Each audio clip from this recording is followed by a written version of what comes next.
out. Yeah, I figured. Hey, Greg, first half seemed to be one of the group's better performances, getting forward and everything, but to allow the goal lead, how demoralizing was that going at halftime? Yeah, I mean, that's one of the things we just talked about. We created enough chances to score 3 goals ourselves today, and we have 0. In the grand scheme of things, in their goal creation, in the grand scheme of things, they didn't create many opportunities aside from some transition moments, set piece stuff but we give them hope by giving them goals. A team that couldn't get anywhere near the ball. They had no idea how to get close to the ball. They were suffering, and we kick the ball in our own goal, and it gives them a chance to breathe and to believe in something that on the day they didn't know what they were believing in the time that in the first half. Goals change games. It changes the energy of the game. It changes the emotions of the game. Yeah, and I think that's the story of the game in some ways, and then we lose balls in ways that we can't lose balls that then turn into transitions that lead into another goal, and like these are clear possession moments where we just have to link up a ball and it comes right back at us. We had some really good looks. I thought we had some good orchestrated attacks through the course of the game against a team that was a lot of numbers behind the ball. We were still able to break them down and create good chances. It's a sign of progress for me, but at the end of the day, results are about goals, right, on both sides. And today, I felt like there was some progress in the use of the ball, the coordinated movements, the chance creation, because we haven't seen a ton of that in the first few games. But then just the ease at which we give up goals can be demoralizing, and I think that was a piece of it today, Again, and not taking chances that we need to take can also be demoralizing, because the hill can seem a lot bigger when you're giving up easy ones and not scoring the easy ones. You said you saw some progress, but the other day you talked about positioning. I think you're focusing on. Do you see that today, guys? Yeah, I thought in certain areas of the field, one of the things that I felt we were doing in the last couple games is we weren't getting numbers where we needed to get numbers to build combination play that could then create some good movements to force the opposition to have to defend you with numbers and open up spaces that you can now punish them. And I thought we did a better job of that, again, against a team that was in a low block, that had 5 in the back line, I thought we did a good job of moments where we were able to put numbers in the right space, get movements off of each other that disorganized them, and then we broke through their lines and we had chances to create goal-scoring moments. So I thought from that, use of the ball today was better. Again, the first goal can't happen. The second goal, lost of possession, I think it was, can't happen. But I thought, again, we're talking about process now, not results. The process, I thought, was better use of the ball in general to create goal-scoring chances. But still, some of the turnover moments have to be better. And defensively, in situations we can't kill ourselves. Hey, Greg. On that first goal, was there a problem with just where Yoshida and Mikovic was? Was it strictly Mikovic's there? And how, if at all, does this impact your goalkeeping decisions? Yeah, I mean, decisions aren't going to be in the emotion of the moment, but in the grand scheme of things, I think it comes down to presence and, if the keeper's going to get it, he's got to be loud and clear and early and take the ball. Otherwise, the guys who are zoning are going to attack the ball. And so between them, and I leave the goalkeeper as the guy who most is responsible in the situation, needs to make the situation clear. It was, 5 minutes before when our 2 center backs run into each other, when they don't make, right, when Emmy probably doesn't say anything to Maya. So again, presence, communication, clarity, giving each other information. This will help those situations not occur. We just saw it 5 minutes before, we saw it on the goal 5 minutes later.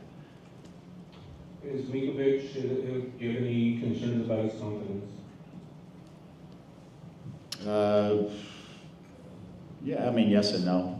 And again, I will process this and make decisions. Every position on the field for us is a competition, and so, you know, I think for young goalkeepers, they need a few games, 3, 4, 5, whatever it is, games, to be able to show whether they can catch a rhythm, whether they're ready for the moment, and all that kinds of things. It's different than when you're kind of projecting to be a starter than when you're stepping in to take a game here or take a game there, and it's how can you manage that situation. And so, you know, that's the assessment that's been going on in the early part of the season. And so that will be a broader sort of assessment as we make decisions going forward. Great. Looking at Isaiah Brente and his play today, what did you like? And then certainly he seemed to get Marco Royce more involved in the game as well, so there was maybe some progress there? Yeah, I agree. You know, one of the things that I think we have struggled with in the first 3 games, or 2 games, kind of 3, is facilitating the ball from the initial phase of the attack to the next phase of the attack. And whoever, you know, is in there working with Eddie, it's got to be efficiency, reading, and connection, and that's got to happen fast. And it's intricate. It's not slow and methodical. And I felt in the first couple of games, just, you know, between the guys that were in there with Eddie, they're just not ready for the intricate speed and the tight play that is happening inside of those areas. And that takes time. I get it. It's not the easiest thing to ask somebody to do. I thought Isaiah did a nice job today of doing that. And what that does is allows us to keep Marco higher, and we can get Marco the ball in better positions instead of Marco having to come take the ball in lower positions. In Costa Rica, we actually played Marco a little lower to help facilitate getting the ball forward, and now seeing Isaiah being able to do that in this particular game helps us to put Marco into better positions to impact the attack and the final action and the final pass and those kinds of things. So I thought Isaiah did everything he needed to do today from that regard, and that helps me again as I look at the pieces and how they can fit together out there. Isaiah did himself some justice. Hey Greg, thank you for your time. You know, just wanted to ask you, what do you kind of want to see from Christian Ramirez to get a little bit more involved? I think today he registered his first touch in the opponent's box through the 3 MLS games, so just what do you want to see? Yeah, I mean, some of it, it's about being dynamic and about getting around the field faster and to the right spots at the right times and things like that. You know, for him, I know probably coming from Columbus, there's a lot of, he was in a very fluid where he wasn't always the 9. Someone else would take the 9 and he would play off the line, and for us, he's the 9. And it's getting into the box, it's getting into goal scoring positions, it's anticipating where the play is going to go and being able to arrive there and beat your guy there to get a touch. It's a little bit of a different feel for things. And I see him thinking about how to get involved in the link-up play and some of that stuff, but then if that's what you're going to do, then you still have to return back to the spot that you need to get to in order to be the 9 and score goals. And if you do, there's 20 goals there for you because our team can create chances. If you don't, then our team is going to have a hard time at times. And so it's getting him more connected to, I guess, his overall responsibilities and moments inside of the game and be thinking the right things. And secondly, he's got to get around the field quicker than he is right now.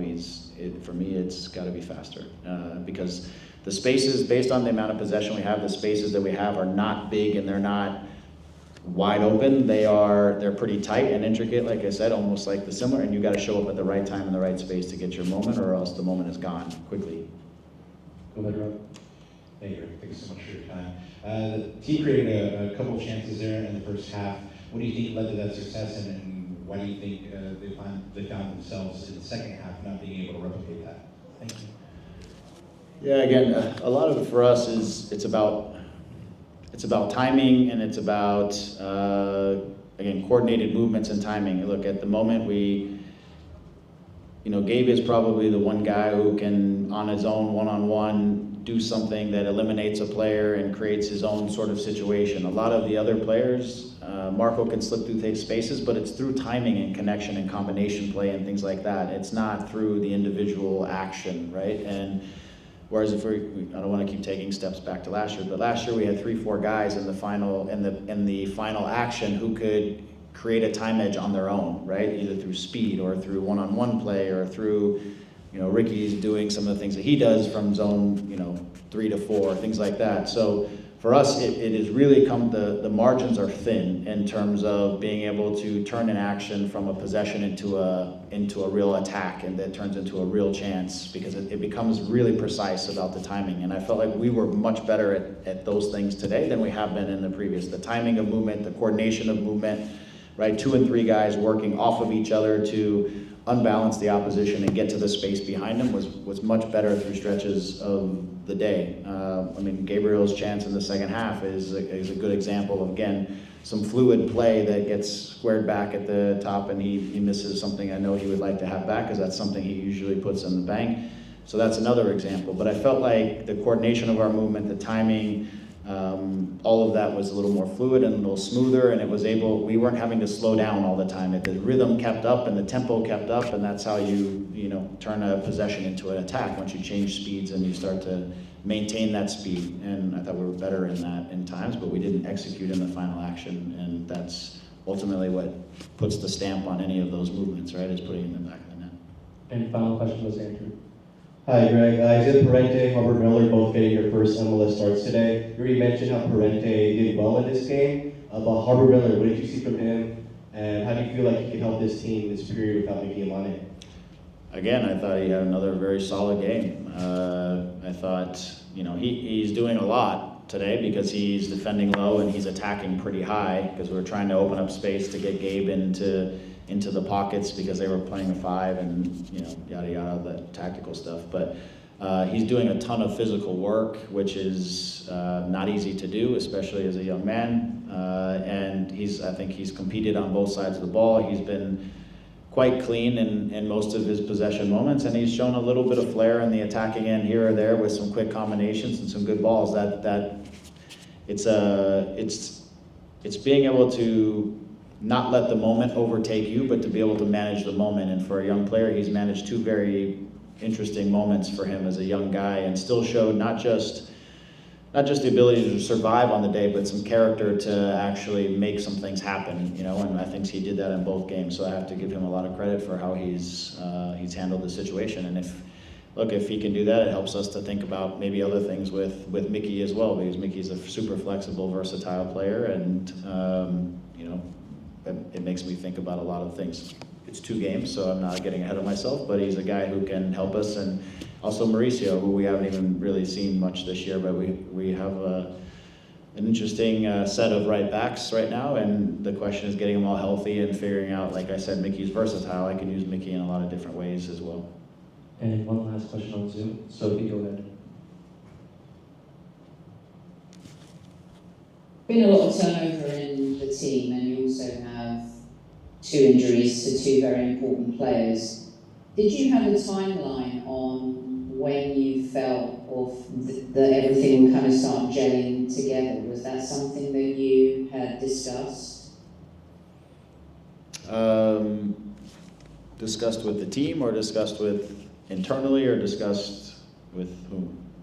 Sorry. Yeah, with your coaches, because it's quite a transition from last season. Yeah, so sure. I just wondered if you had a timeline of when you felt things would start clicking.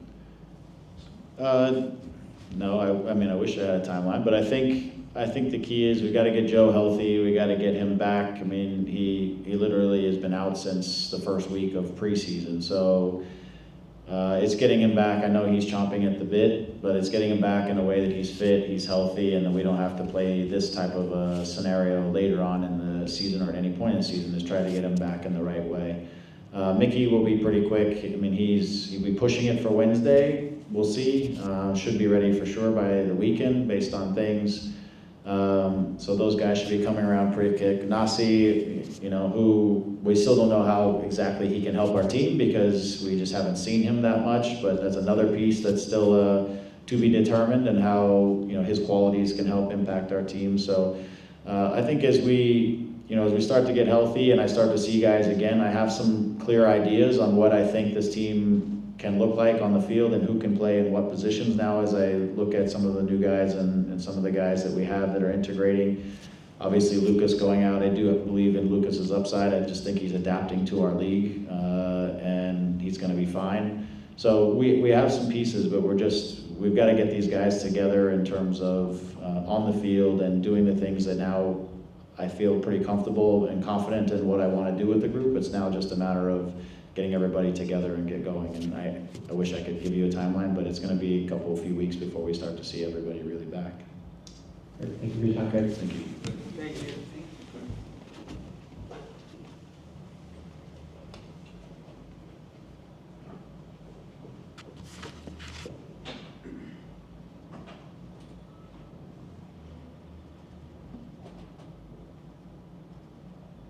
We'll be joined by Blair shortly.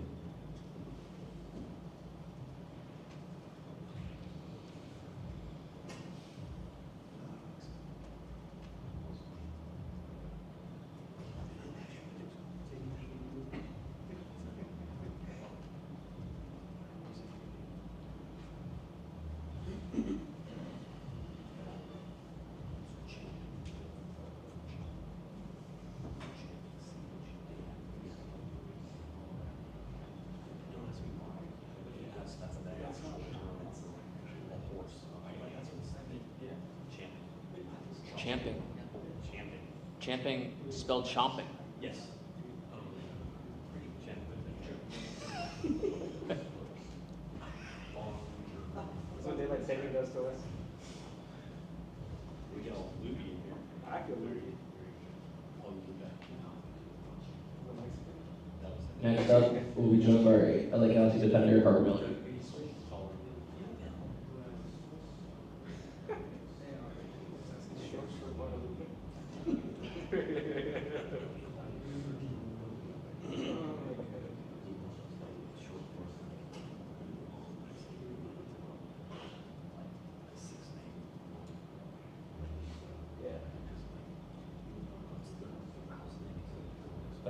Notably, Harvey Miller is the fourth youngest LA Galaxy player to make his first career MLS start. Who are the first three ahead of him? Jack McBean.